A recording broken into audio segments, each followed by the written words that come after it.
What's up, everybody, and welcome to Convict Inc. I'm your host, Robert Rosso, and I'm driving. So I've got it the camera positioned in the corner. Well, you guys can see that. Hopefully the sound will work out. If I didn't do this video now, I wouldn't get one out tonight. So last night, somebody emailed me, and I'll be damned if I didn't just forget his name. Oh, please subscribe if you have not subscribed. Please hit the like button if you like the video. Guy asked me a question last night that I thought was pretty awesome.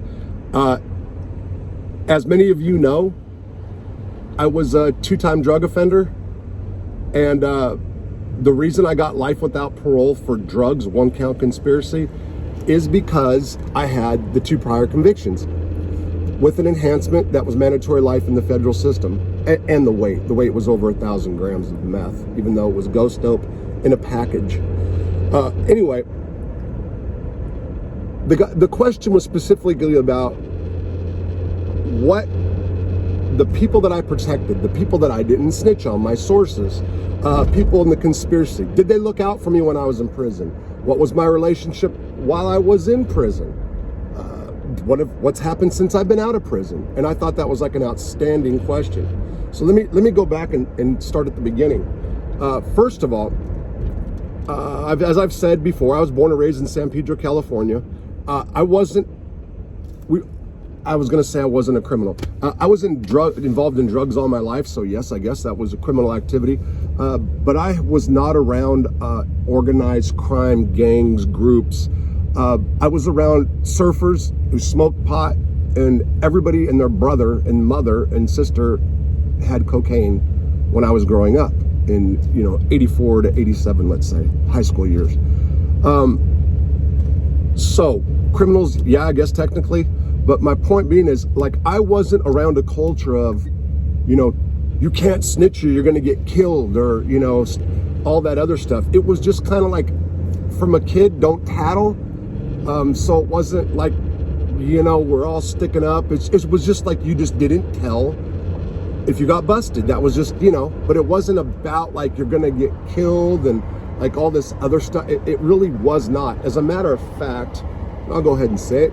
A friend of mine out of San Pedro named Tim Puertas, probably one of the biggest dope dealers back in the 80s, that was in high school, that was moving big weight for us back then, snitched, took a guy down named Don Cunningham for 6 kilos, and nobody ever did nothing to Tim, and Tim continued selling drugs a couple of years later. So it was like, so my point is, I wasn't raised in this culture where snitches get stitches and we're gonna go after it. I wasn't. That's just a fact.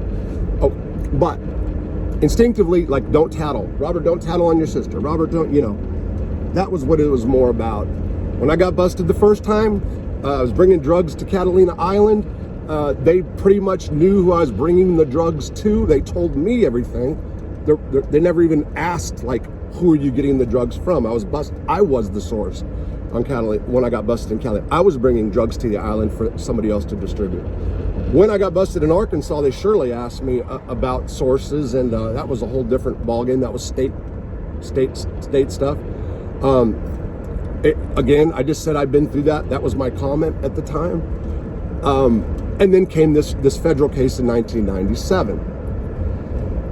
Because of the number of people that was in my conspiracy, they really wanted me to roll. And they didn't care about they just wanted numbers. They wanted people I was selling drugs to. I was giving the drugs to. They wanted people that were sending packages. So my case was packages of drugs in the mail. They said it was meth. That's what I got convicted of. Mostly weed, second probably coke, then meth or whatever. Anyway, but I got a 1-count conspiracy of meth, over 1,000 grams. Well, there was probably no bullshit between people who received packages, sent the packages coming from California going to Arkansas. Probably more than 20 people. Well, I know more than 10. And there was some old people involved that packages were being delivered to their farm or to their house out in the country. They wouldn't be home. I would tell them to leave, and I would give them $500 to not be home. So they wanted those people. And how did they know? Because they went back and traced package receipts, and they knew where all the drugs in my conspiracy, you know, what addresses they were going to. It just took me to say, yes, there was actually drugs in those packages. And yes, these people knew that there was drugs in the packages. I don't have a single co-defendant. Nobody got arrested in my case. Nobody went to prison in my case. I held my mud, saved everybody. Now, okay, what had happened? Quite frankly, the coke sources were never, that wasn't an issue. They were just some casual acquaintances. The people involved in the meth and the weed, the meth especially, were childhood friends, girls, and girls I went to school with. They all had children.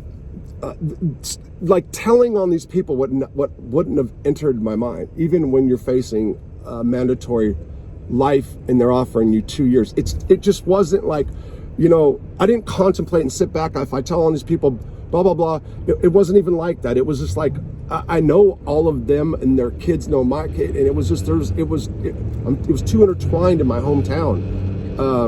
I will say 4 years after I was in prison that they sent the feds my way to try to testify against 2 people. And I did lose sleep over that one. Thought long and hard about that because I didn't talk to these 2 people and I was holding grudges against these 2 people. One was my ex-wife and one was her best friend. But anyway, so the people I didn't tell on that were my sources. Never contacted me. Never. When I was in prison, never. I tell you the truth, I was hurt by it. I didn't want money from them because they didn't have money like that. I just wanted them to kind of be there, you know, maybe send letters that I had to send. I don't know. But everybody turned on me. Some of them were afraid because they did have lawyers telling them there's 5-year statute of limitation. That's cool. Yeah, even my ex-wife stopped talking to me. So yeah, it was a pretty effed up ordeal. I missed it. It was a pretty messed up ordeal, and nobody sent me money while I was in prison of my connections. Now, the people that were under me that I was giving drugs to, I'm going to be totally honest here. When I started my conspiracy, I wanted 5 people. I never knew I was starting a conspiracy, let's put it that way. When I got out of prison and I was going to sell drugs again, I knew it was going to be quantity, and I really wanted 5 people. I started out with 8, and the way I eliminated 3 of them was like whoever didn't pay me.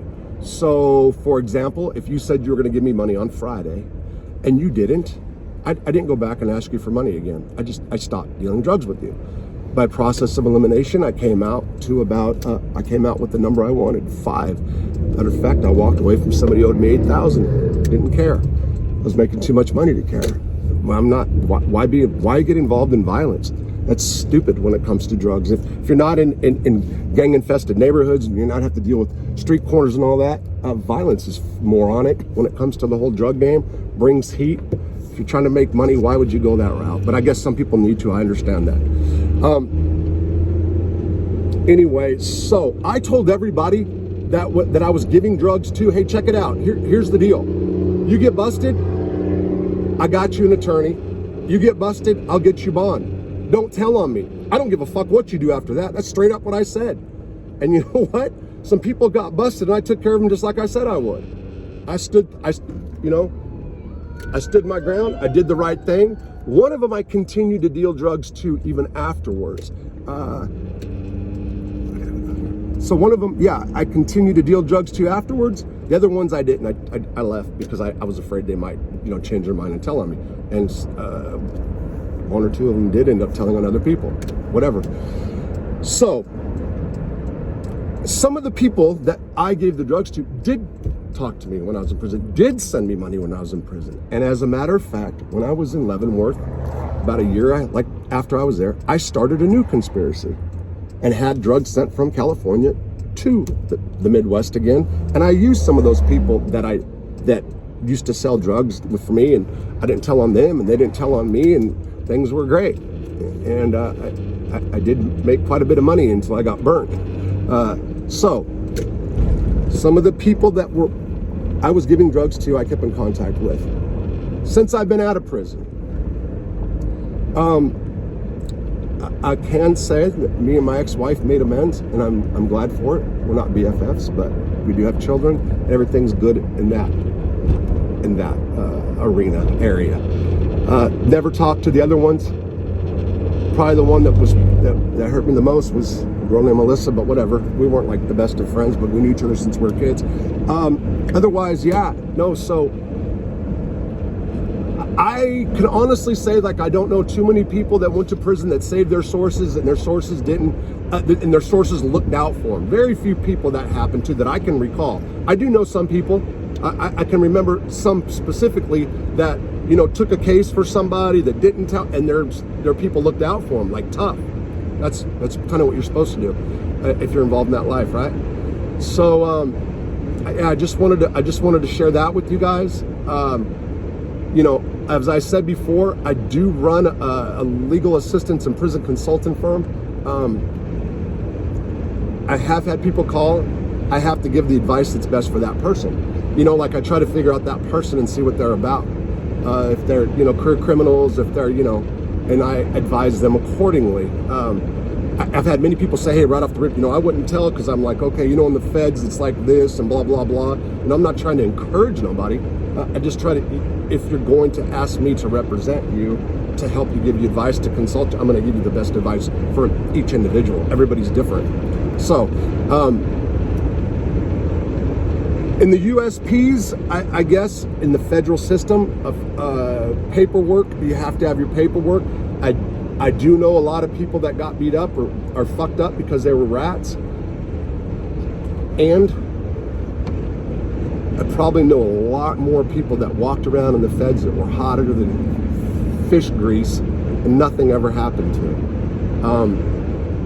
You know, it's just different. It's weird, and really some yards have more people that have told and testified than other yards. You gotta remember, in the feds, what is the drug? It's like 70%. Okay, I've read this number before. At 65 or 70% of all drug defendants have pled guilty to that guilty plea has led to the arrest of others. So think about that. That's over 60%. So when they started giving out these numbers with back in the late 80s, you know, giving life for drugs, and they changed that whole system, people started cooperating more. That's just a fact of life. I think some of these cartels have it down where they have a system in place for people that that's a whole different issue. But look, my best advice to anybody: don't commit crime. Don't commit crime. If you do, try to honor your word. If you're gonna take care of your people because they're gonna take the weight, then do it. If you don't expect it, but you know, people shouldn't expect to be taken care of just because they didn't snitch on other people. That's part of the game. You're supposed to just, like, you know, whatever. Anyway, I'm not one of these like, oh, I'm not. I'm trying to be a civilian, you guys. And you can take that for whatever it's worth. That's what I'm trying to do. That's all I'm trying to do with my life right now. All right, so I'm sorry about the video with the car. I wouldn't have got to it. Tomorrow night is Friday night. I'm gonna go ahead and go live at 5 o'clock Central Time tomorrow night. So I hope you guys are there. Blast me with questions, whatever. Even you haters, throw it out there. I don't care. Sister mustard. So go for it. Do whatever you got to do. Yeah. Take care. Bye.